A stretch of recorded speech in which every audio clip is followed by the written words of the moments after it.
Bonjour à toutes et à tous, merci de nous retrouver pour un nouveau numéro de 100% Quintet. Nous allons nous intéresser à l'événement de ce mardi 25 avril sur l'hippodrome de Compiègne. Un Quintet qui est donc réservé aux sauteurs et une piste qui s'annonce collante car il y a pas mal d'averses ces derniers jours en région parisienne. C'est la troisième épreuve du programme, le prix Gaston Branner, parmi les 7 courses qui vous seront proposées en ce mardi. Une course que vous pouvez vivre évidemment en direct sur notre site pariturf.com en cliquant sur le live avec toutes les courses premium qui seront disponibles. Nous allons tout de suite regarder quelles sont les forces en présence dans ce handicap disputé sur 3600 mètres en haies, où 16 concurrents âgés de 4 ans vont en découdre pour la victoire. Donc les participants s'affichent sous vos yeux et vous remarquerez que l'As Chivkov n'est autre que le top weight de cette épreuve en valeur 60.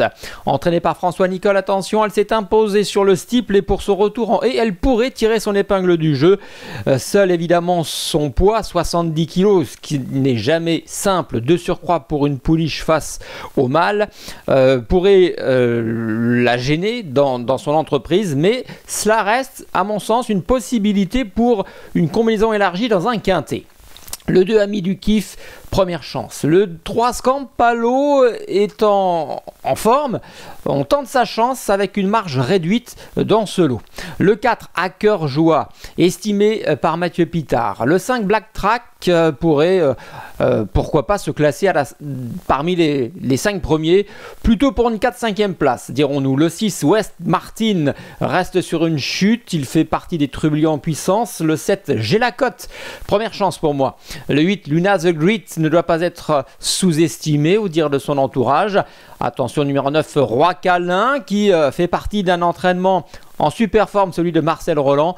Le jockey aussi est en forme, Nicolas Goffénic, qui s'est imposé notamment dans la DER dimanche à Auteuil. Le 10 Hill of Bamboo sera certainement le favori, en tout cas c'est le mien. Le 11 Royal Moon, autre cartouche de Marcel Roland, doit montrer des progrès. Le 12 Jabarosa, plutôt pour une petite place. Le 13 au Castle des Mottes, attention, ce n'est pas impossible, c'était assez bien dans la course de référence. Le 14 Je t'entends en bas de tableau est intéressant à glisser, attention à lui, surtout à 66 kg. Le 15 Matt Knight alterne ses sorties en steeple et en haie avec un certain bonheur. Et puis le 16 Il Diavolo qui reste malheureusement sur une chute et qui tentera donc de se réhabiliter. Voilà donc les forces en présence. Nous allons maintenant entrer dans le vif du sujet et étudier ce Quintet Plus.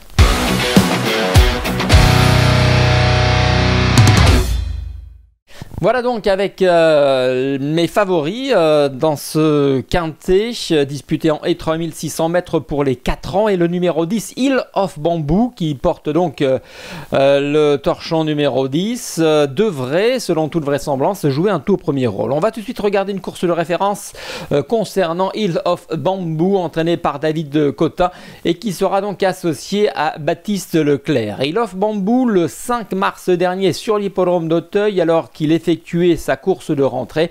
Il s'est classé à la 3e place du prix Univers 2.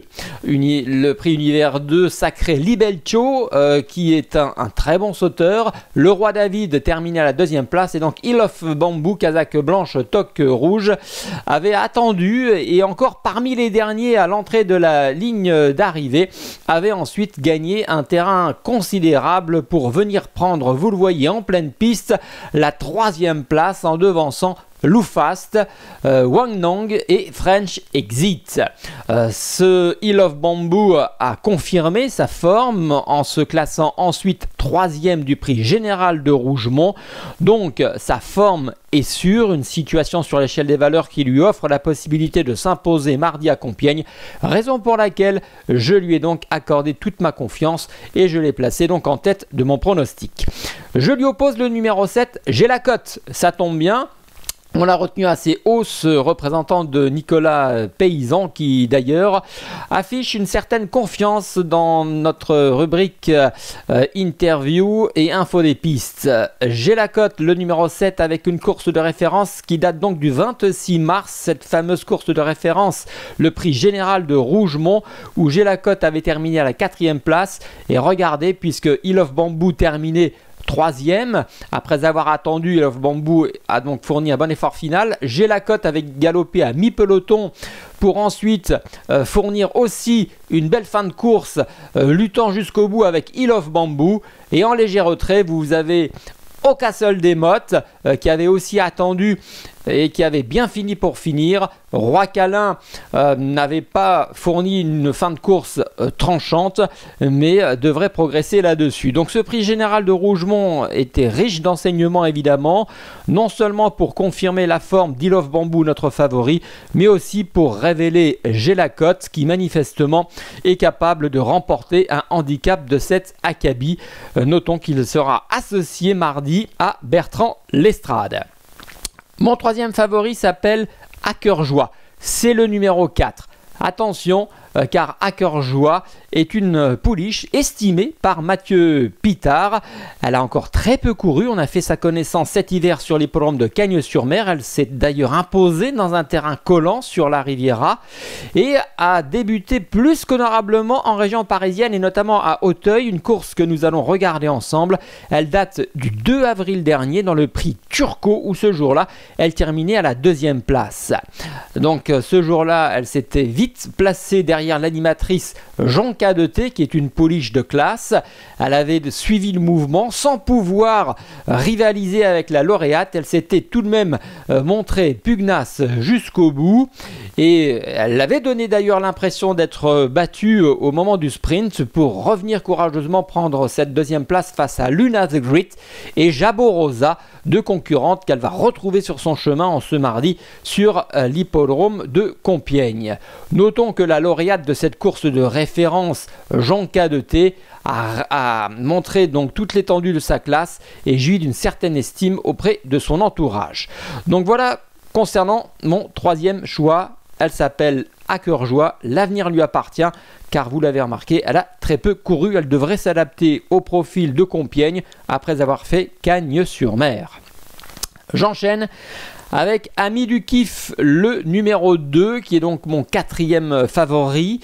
C'est un Hongre de 4 ans entraîné par Gabriel Lenders qui a déclaré qu'Ami du Kiff avait pour premier objectif ce quintet de mardi sur l'hippodrome de Compiègne. Associé au redoutable Félix de Gilles, nous allons regarder ensemble sa course de rêve qui date du 30 mars dernier sur l'hippodrome de Compiègne dans le prix Master Bob, où ce jour-là il terminait donc à la 2e place pour une course de rentrée. Donc vraiment une performance très intéressante. Ce jour-là, Ami du Kiff Kazakh Noir avec des épaulettes jaunes a rapidement fait partie du groupe de tête et s'est bien battu jusqu'au bout pour finalement s'incliner face à Jury Bleu. Mais cette course de ref nous démontrait qu'Ami du Kiff était d'ores et déjà prêt physiquement pour bien faire. Un engagement favorable face à ses contemporains. Félix de Gilles lui est associé. On lui remet une paire d'œillères australiennes. Donc tous les ingrédients sont réunis pour qu'il puisse fournir un premier rôle. Et je terminerai enfin dans une course qui s'annonce, attention, plus ouverte qu'il n'y paraît, avec le numéro 14, Je t'entends, en bas de tableau, qui m'intéresse. Une course de rêve qui date du 14 mars sur l'hippodrome de Compiègne aussi. Le prix du Carrefour de l'Obélisque, où ce jour-là, Je t'entends, eh bien, s'imposer dans un réclamé. Certes, dans un réclamé, mais vous regarderez ses performances, il a aussi bien fait dans des handicaps. Donc en tout cas, il fait bien Compiègne, on regarde sa course de ref, il avait longtemps patienté ce jour-là, et en se montrant parfois fautif et hésitant sur certains obstacles, un bon rapproché dans le tournant final, et la ligne droite, vous l'apercevez, eh bien Je t'entends était venu battre à la fin Escastel. Alors certes, le lot de ce 14 mars est inférieur à celui de mardi, mais je le répète, le cheval est en forme, aptitude à Compiègne, une situation finalement en bas de tableau qui est intéressante, une aptitude au terrain assouplie, des performances intéressantes en fin d'année dernière dans des handicaps de bonne facture et notamment dans le prix Robert Veil ou encore dans le Fifrelais.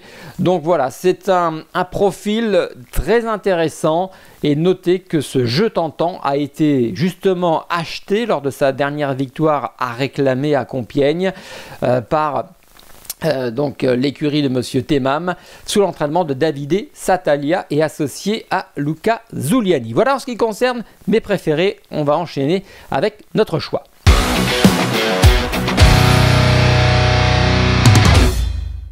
Et mon choix précisément donc pour ce quintet de mardi sur l'hippodrome de Compiègne avec, vous l'avez compris, le numéro 10 Hill of Bamboo qui s'annonce redoutable, tout comme le 7 J'ai la cote, le numéro 4 À cœur joie, suivi du numéro 2 Ami du kiff et puis en bas de tableau le 14 Jeu tentant. Ce sont donc mes priorités pour cette course événement. On se quitte comme d'habitude avec un jeu simple, une réunion dans laquelle, je vous l'avoue, je n'ai pas trop de spéculation, des favoris qui me semblent solides, donc je vais vous en indiquer un et une précisément puisqu'il s'agit d'une pouliche qui participera à la 6e épreuve, le prix Hooper. C'est un groupe 3 disputé sur le steeple pour des poulains et pouliches de 4 ans et Angela Duberlet qui a donc réussi sa reconversion sur les gros obstacles comme on a pu se rendre compte le 10 avril dernier lorsqu'elle s'était imposée pour ses débuts sur l'hippodrome de Compiègne en steeple en s'imposant donc d'une classe. Donc certes ce ne sera pas spéculatif mais on serait et je serais déçu de ne pas l'avoir de nouveau s'imposer. Voilà en ce qui concerne cette émission. Merci de votre fidélité. Je vous invite à écouter désormais les conseils de Romain Poré. Bye bye. Merci à vous d'avoir suivi cette vidéo. Alors pour vous abonner à notre chaîne YouTube, c'est ici. Et pour suivre encore plus de vidéos Paris Turf, c'est de ce côté.